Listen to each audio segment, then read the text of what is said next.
they go out to the store or they call up a catalog, you know, and they start to order it for their child, but that doesn't necessarily mean that their child needs it in the same capacity, correct? Yeah, it's everybody needs the right balance, and the key is to individualize it. And what you were saying about, you know, the child may not be absorbing the nutrients if they're not stooling correctly. They're also not eliminating their waste. And even when we're healthy, we generate waste, and we need to get rid of it. So, you know, because those are toxins in our body. That's right. Yeah. So that's part of the right balance. You know, are we getting nutritious food? Are we digesting it so that we can absorb it and take the benefit of it? You know, the way I described it to families, you know, is if you're constipated, you're not eliminating your waste daily. If you're having significant diarrhea, you may not be absorbing the goodness that you're eating. So again, it's trying to achieve right balance. Well, and it's interesting because, let's say, because we're not ever afraid to talk about poop because this is all we talk about in our community. A lot more than I thought I was going to talk about. But when people talk about constipation or diarrhea, a lot of times people think diarrhea is not constipation, but for the most part, for many cases, I'm thinking of my own son, he wouldn't go for 3 or 4 days and then diarrhea, but that's because he was so constipated. He could not get rid of that out of his body. Overflow. He had that, you know, the area of constipated stool down at the bottom of the GI tract called the rectum, and then he had diarrhea around it because that's upstream. He was trying to get it out and he couldn't, and it was turning it up to diarrhea, and then it came out around the side. And so, yeah, that's one of the reasons I do an X-ray. I do my best to do a physical exam, but that isn't adequate necessarily to find out what I need to know. Now, how do you get the child to lay still during the X-ray? Well, the beauty of that is it can be done in a millisecond. Really? Yeah, they just have to lay flat and zap, it's done. Wow. It's a very small amount of radiation, you know, with a big benefit. You know, and that's the other thing that I think to really think about is when we're doing something, you know, what are the risk benefits of what we're doing? You know, I really, in my pediatric training, you know, let's really look at the risk benefit of everything we do, and let's start with safe. That's really one of the main things that I really want to make sure that we've explained, you know, what are the risk benefits to the family.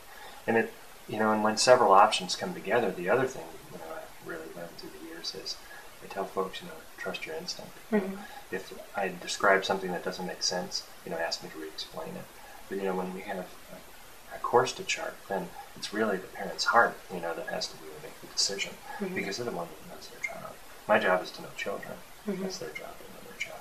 That's a great point. I know with me, everything I've done, I follow my instincts on that, and I tell this to people at conferences. I see parents come out and they're crying and they're so overwhelmed, and you know, all this wonderful information is coming at us, but yet where do we pick? I mean, do we go to this road? Do we go to that road? Well, that sounds great, and you know, then you have to figure out your own recipe. And what I always tell them is, don't think about anything for 3 days. If in 3 days when you wake up, whatever is the first thing that comes, that would be the first step I would take. Because you cannot filter it. It's just there's too much going on. And as a parent, and as you know, all we want is our little kiddos to get better. You know, these are our little munchkins. Like, we never knew when we were holding them for the first time that this was the path that we would, I'm sure you never thought this was the path that you were going to be going on. Well, one of the first things is when my son was diagnosed, you know, it's what I didn't do, or what did I do to cause it. You know, that's not part of it. Yeah. Our kids are a canary in the coal mine. You know, absolutely. What's going on around us. They're teaching us so much. Right. Oh, well, I guess that's the way to think about it too. You know, as the parent, we're trying to decide, you know, what we want for our kid, but really, most of the time we want what's best for our child. But sometimes we do, we want them to do this or this, but you know, we accept them what they are. You know, what are they going to develop? Thanks into, you know, my son. You know, if it wasn't for him, I wouldn't be where I am today. Yeah. You know, the gray hair shows kind of the mileage, not necessarily the years, but you know, I'm still happy. And now is he your only child? No, I have two.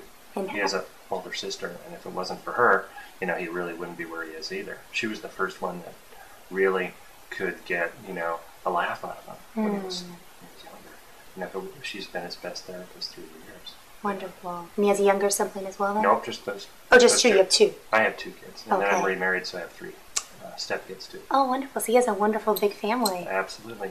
Oh, that's wonderful. Now, when you're talking about your different testing, one thing I was thinking was, how often do they have to do like the urine test or the blood work in order to make sure? Because I'm thinking like deficiencies, and that's always been kind of my question, I guess. With deficiencies, you know, let's say you give something and you're maybe balanced for a couple of days. How often do you need to figure out when to look at that to figure out if I need more or less? Well, I can't completely answer that across the spectrum, but it depends on any one individual. But usually what I try to do is, unroll what we're going to do, the plan over time. And so the first set of labs I usually do are to look at the basic chemistries. That I usually can get away with retesting about every 6 months, or maybe annually once they're stable. Okay. But then depending on digestion, depending on immune dysfunction, other things we may find, we might have to test them frequently. But really one of the beauties I've learned in the basic chemistries is history really helps, and that's what it should be doing. Take a thorough history, do physical exam, do labs, intervene and see improvement. And so you can then depend on history to help you. Hey, is this dose enough? People that have zinc deficiency tend to have white spots in their nails, so we can use that.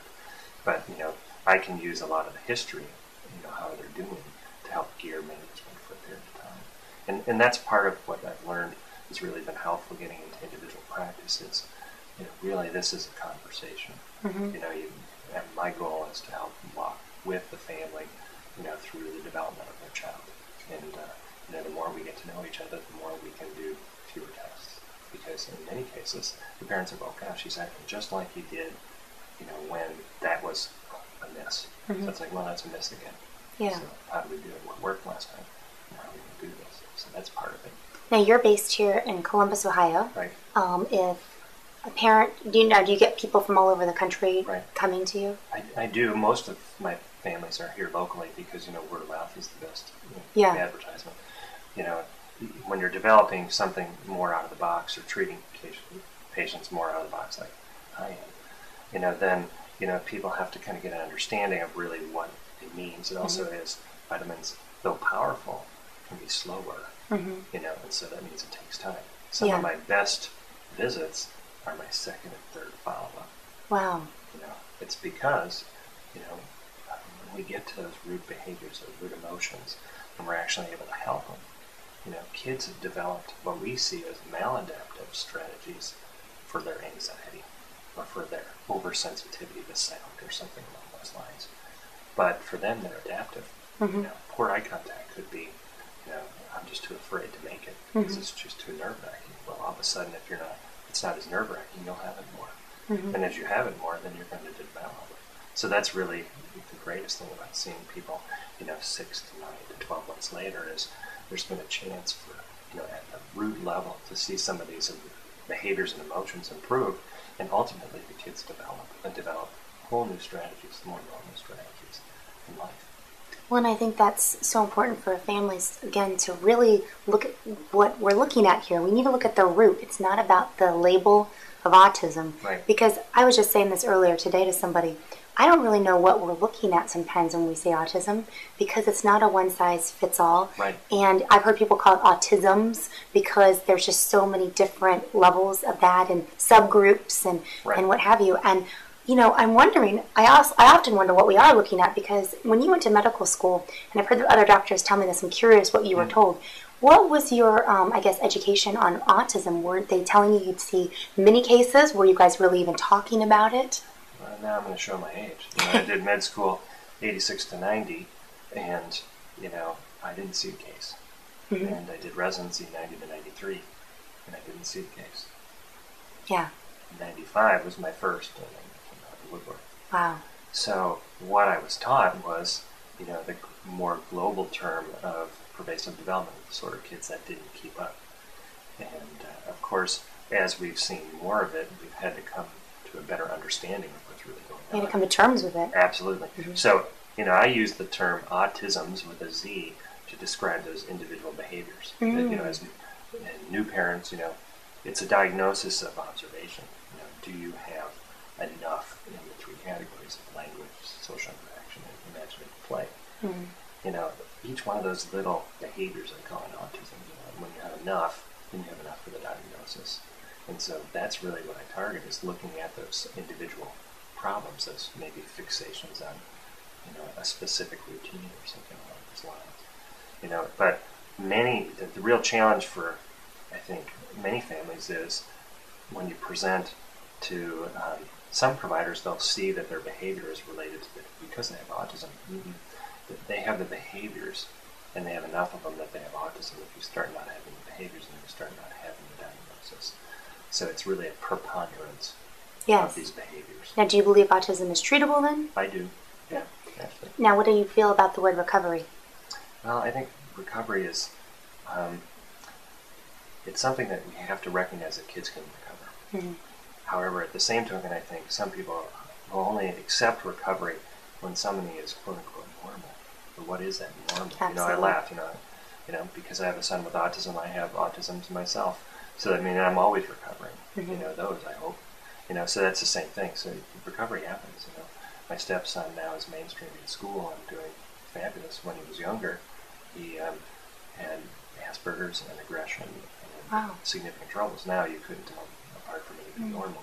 My son, is doing very well, but he still has his restricted interests. So, a long conversation, we'll eventually pick it up. So I think recovery is definitely a good word to use, but it's important to recognize that it's variable, and not to. And sometimes I think along the way people forget to celebrate the big things that happen along the way. Well, we're so focused on the